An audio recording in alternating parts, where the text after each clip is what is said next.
নমস্কার। এই মুহূর্তে সবচেয়ে বড় খবর, আপনারা কিন্তু অন্নপূর্ণা যোজনার স্ট্যাটাস দেখতে পাবেন একমাত্র পোর্টাল থেকেই এবং সঠিক পদ্ধতিতে। এতদিন কিন্তু আপনারা আপনাদের স্ট্যাটাস কিন্তু দেখতে পাচ্ছিলেন না এবং অনেকেই টাকা পেয়েছেন এবং অনেকেই পাননি, জন্য কৌতূহল ছিল যে কীভাবে আপনারা দেখবেন আপনাদের ফর্ম কী অবস্থায় আছে বর্তমানে। তো প্রথমে কিন্তু আপনাদেরকে পোর্টালে গিয়ে আপনাদের ওটিপি দিয়ে লগ ইন করে নিতে হবে। তারপর আপনারা এরকম একটি যে ফর্ম ডাউনলোডের যে অপশানটি আসতো সেটি কিন্তু এখন দেখায় না। এখানে কিন্তু আপনারা নিচের দিকে দেখতে পাবেন অ্যাপ্লিকেশন রিজেক্টেড দেখাবে যদি না হয়ে থাকে। এবং যে ৩টি পদ্ধতিতে হচ্ছে, আপনারা এখানে ডেট দেখতে পাচ্ছেন, সাবমিশনের ডেট, এবং এখানে আপনারা হেড অফ দ্য ফ্যামিলির নাম দেখতে পাবেন এবং এখানে মেম্বারের নাম যিনি অন্নপূর্ণা যোজনার জন্য অ্যাপ্লাই করছেন সেটি দেখতে পাবেন। এবং তার পাশেই কিন্তু আপনারা অ্যাপ্লিকেশন অ্যাপ্রুভ না রিজেক্ট না আন্ডার প্রসেস হয়ে আছে।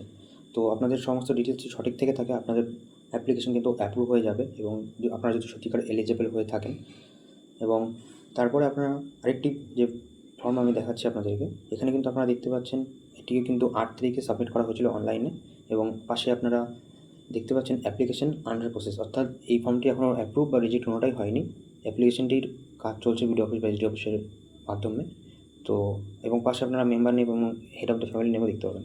এবং যাদের ফর্ম রিজেক্ট হয়েছে তারা কিন্তু এরকম অ্যাপ্লিকেশন রিজেক্ট একটি লেখা দেখাবে আপনাদের ফর্ম যখন আপনারা ওটিপি দিয়ে লগ ইন করবেন। তারপরে যে ফর্মটি আসবে, যেখানে আপনারা আইডি দেখতে পাচ্ছিলেন এতদিন, সেখানে কিন্তু অ্যাপ্লিকেশন রিজেক্ট দেখাচ্ছে। তো এরপরে নতুনভাবে ফর্ম অ্যাপ্লাই করা যাবে কিনা সেটি এখনও পর্যন্ত জানা নেই। জানা গেলে অবশ্যই জানাবো। এবং যারা টাকা পাননি অবশ্যই এইভাবে কিন্তু চেক করে নেবেন। ধন্যবাদ।